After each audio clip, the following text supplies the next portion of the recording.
Ya, assalamualaikum warahmatullahi wabarakatuh. Perkenalin, nama gue Aprilian Kiwan Naim dari Fakultas Ilmu Pendidikan, jurusan Pendidikan Masyarakat, angkatan 2019. Di sini gue akan memperkenalkan apa itu namanya getting things done. Ya, langsung aja. Satu yaitu manfaat mendapatkan hal-hal yang dilakukan. Menurut David Allen, telah menghabiskan 30 tahun terakhir untuk meneliti praktik terbaik dan telah mengembangkan metodologi yang dikenal sebagai Getting Things Done. Ini pada dasarnya mencakup beberapa langkah yang sangat sederhana untuk dapat terlibat dengan dunia dan dengan cara yang bermakna, dengan kepala yang jelas dan fokus yang jelas. Ini tentang terlibat secara tepat dengan kehidupan dan pekerjaan, sehingga apapun yang difokuskan tidak terganggu dan sangat mudah dilakukan. Yang kedua, gambaran umum tentang Getting Things Done. Getting Things Done adalah serangkaian praktik yang telah diteliti dan diuji selama bertahun-tahun. Ini mengenai bagaimana mengelola fokus kita, bagaimana kita mengelola perhatian kita. Jadi gambaran singkat tentang ini yaitu bagaimana semuanya tergantung bersama. Sebenarnya ada 5 langkah. Langkah pertama adalah menangkap dan mengenali apapun yang tidak ada di kendali pelayaran kita, dan Anda perlu mengidentifikasi hal-hal itu. Jadi harus menangkap atau mengumpulkan apapun yang mungkin tidak pada tempatnya atau tidak tepat di tempat yang seharusnya. Hal kedua yang harus dilakukan adalah membuat keputusan tentang apa yang ditangkap. Perjelas apa arti semua itu bagi kalian. Jadi itu adalah hal yang masuk akal. Ini adalah pendekatan umum tentang bagaimana kita melakukan semua itu. Namun menerapkan hal itu dengan cara yang jauh lebih canggih dalam jenis dunia yang kita hadapi. Kecepatan dan volume input yang kita semua harus kelola berdasarkan jam demi jam. Menerapkan prinsip-prinsip itu sebenarnya adalah sesuatu orang yang tampaknya tidak secara otomatis atau alami melakukannya. Sebenarnya ini adalah sesuatu yang Anda harus pelajari bagaimana melakukannya, dan Anda bisa menjadi jauh lebih baik. So, benar-benar merupakan metodologi dari praktik-praktik terbaik yang disatukan sedemikian rupa sehingga Anda dapat berselancar di atas kehidupan Anda sendiri dan pekerjaan Anda tidak terganggu olehnya, dan sepenuhnya Anda hadir dengan apa yang ingin Anda lakukan. Yang ketiga, memenangkan hal-hal. Pertama, mari kita fokus pada A. Priori hal utama yang harus kalian lakukan untuk mendapatkan hal-hal di bawah kendali. Dan untuk menjadi fokus adalah tahapan yang disebut capture. Seringkali ketika kita bekerja dengan orang yang satu dengan satu yang lainnya, hal pertama yang akan kita lakukan adalah melihat-lihat di ruang kerja mereka dan mengatakan apa yang bukan miliknya di sini. Apa yang bukan persediaan atau bahan rujukan atau dekorasi atau peralatan. Keempat hal itu diantaranya persediaan, bahan referensi, dekorasi, dan peralatan adalah satu-satunya benda yang benar-benar berada di tempat mereka berada. Segala sesuatu yang lain mewakili sesuatu yang sedang dalam perjalanan, bergerak, proses, serta sesuatu yang mungkin mewakili apa yang harus kalian selesaikan, putuskan, lakukan untuk sesuatu hal. Jadi banyak metodologi Getting Things Done adalah tentang memperlihatkan apa yang menarik perhatian kalian. Jadi praktik terbaik di sini capture. Capture adalah memastikan bahwa kalian telah mengambil semacam penampung untuk apapun yang menarik perhatian, baik itu kecil, besar, pribadi, atau profesional. Di beberapa tempat terpercaya, beberapa ember terpercaya. Praktik terburuknya adalah membuat kesepakatan dengan diri sendiri. Beberapa akan bisa atau harus dan meninggalkannya di kepala kalian. Kepala kalian adalah kantor yang mengerikan, di mana kepala kalian adalah untuk memiliki ide, bukan untuk memegangnya. Jadi ini adalah perubahan kebiasaan utama bagi sebagian besar orang dewasa. Itu artinya membutuhkan alat. Alat yang dibutuhkan sederhana, yaitu pena dan kertas. Hal tersebut berguna untuk menulis ide-ide kalian. 4. Klarifikasi makna. Kita perlu mengklarifikasi apa yang menjadi perhatian kita dengan cara memproses barang-barang atau apapun itu yang telah Anda tangkap. Kebanyakan orang masih memiliki pemikiran dan pengambilan keputusan tentang hal-hal yang ada di dalam daftar mereka, seperti hanyalah keinginan, bukan sebuah kebutuhan. Anda masih memiliki 3 opsi. Pertama adalah sampah. Banyak orang perlu membuat keputusan tentang banyak hal saat ini, dan juga hal-hal yang ada di sekitarnya. Seperti yang saya katakan, sampah menghasilkan sendiri, tidak merusak diri sendiri. Opsi 2, jika tidak bisa ditindaklanjuti, dapat dilakukan nanti. Bukan berarti tidak dapat dilanjuti itu tidak bisa kita lakukan di suatu hari nanti. Itu kategori yang kami sebut inkubasi. Inkubasi berarti harus membiarkan ini bertahap sebentar. Kemudian kategori ketiga, bahan referensi. Jadi 3 kategori, sampah, inkubasi atau referensi yang tidak dapat ditindaklanjuti, kita bisa menahannya sementara untuk melakukannya di masa depan nanti, atau menundanya untuk sementara. Saya menggunakan pekerjaan dalam arti yang sangat luas. Sebut saja apapun yang ingin kalian lakukan, yang belum kalian selesaikan.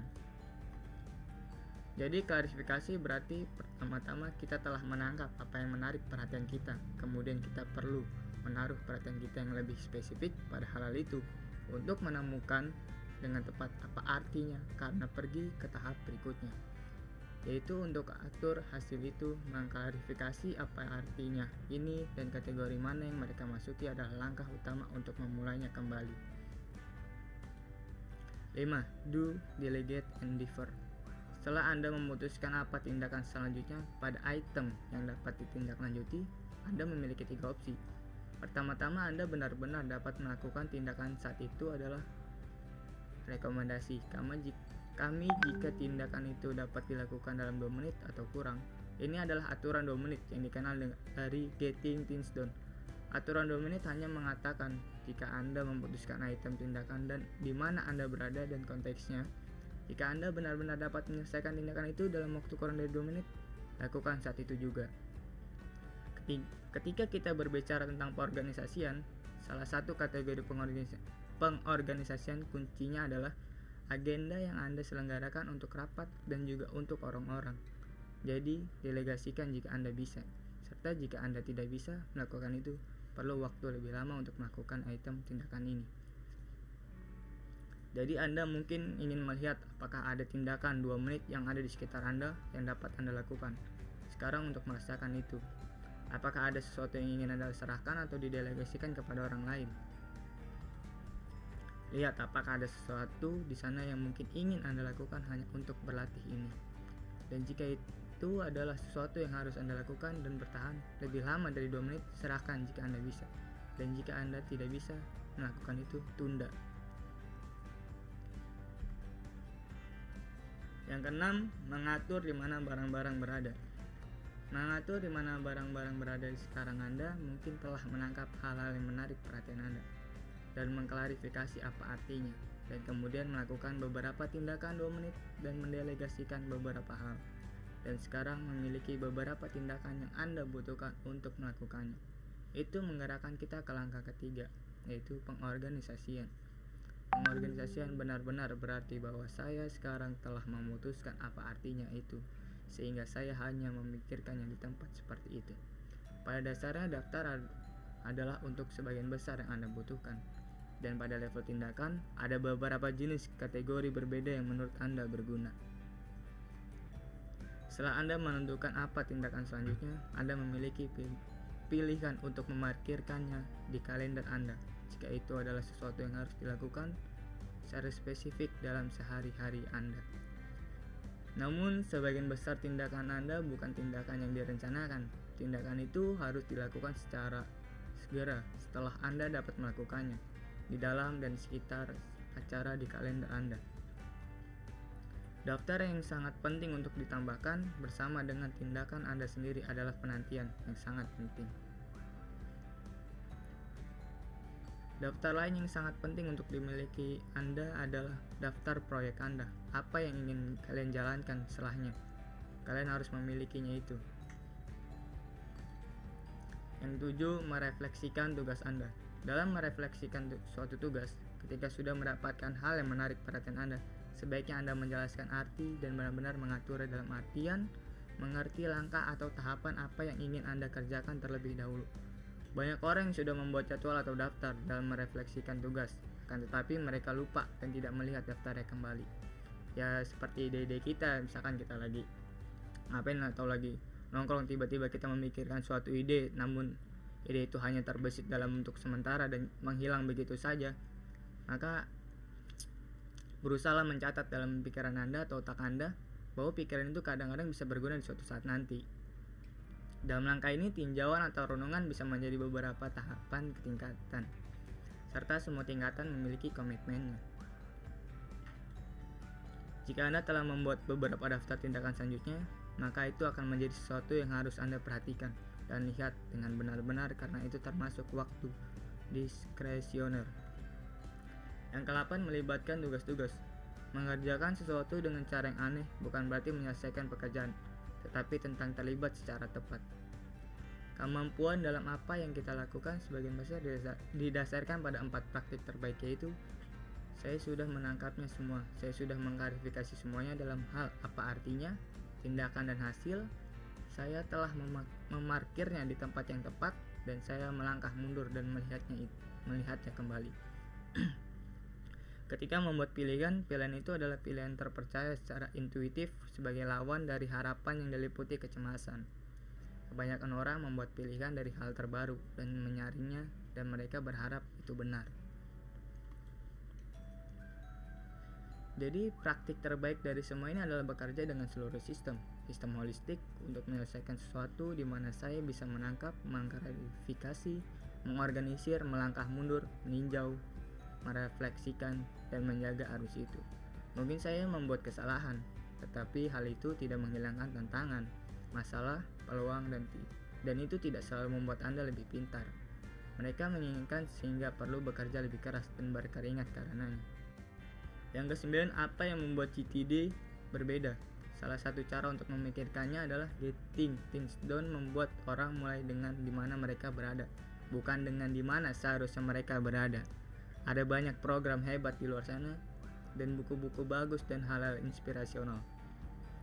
Salah satu hal yang saya temukan adalah bahwa begitu orang memahami cara mengeksekusi secara elegan dan mulus, mereka secara otomatis mengangkat fokus mereka ke dalam beberapa permainan yang lebih besar, dan itu membuatnya lebih mudah untuk kemudian memiliki fokus pada game yang lebih besar setelah kita bisa mengeksekusinya.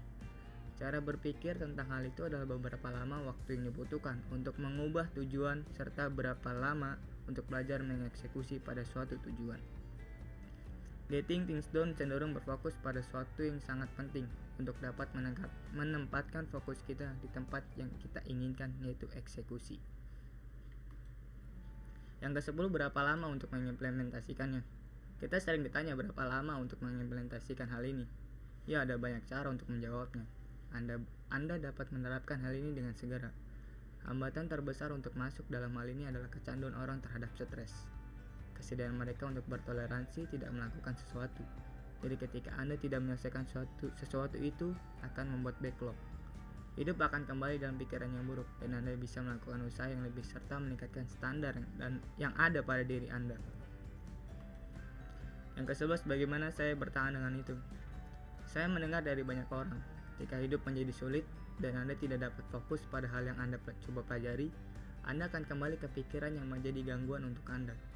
Itu sebenarnya ada perilaku standar bagi setiap orang. Jadi hal yang menarik adalah sangat mudah jatuh dari menyelesaikan pekerjaan, yang mana kita harus bangkit kembali dari keterpurukan yang kita alami.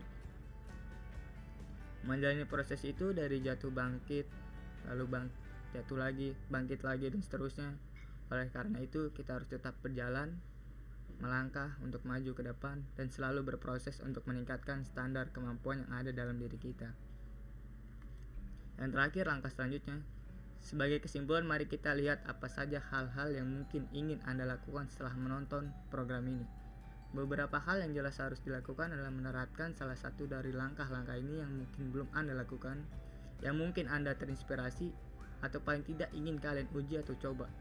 Perhatian di sini adalah bahwa Anda mungkin sudah merasa seperti ini terlalu banyak untuk dilakukan. Hidup saya terlalu sibuk untuk berhenti dan mencoba mengatur ulangnya kembali. Tidak apa-apa. Ini benar-benar semacam perubahan gaya hidup untuk seumur hidup kalian. Jika Anda baru saja mulai membangun itu ke dalam leksikon Anda, ke dalam kosakata Anda dengan orang-orang yang bekerja di sekitar Anda atau tinggal bersama Anda, itu membuat perbedaan yang besar. Jauhkan beberapa hal dari kepala Anda daripada sebelumnya, agar hidup Anda menjadi lebih baik, dan selamat bersenang-senang.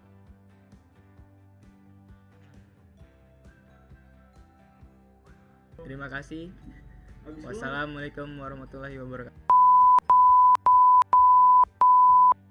Di situ di belakang.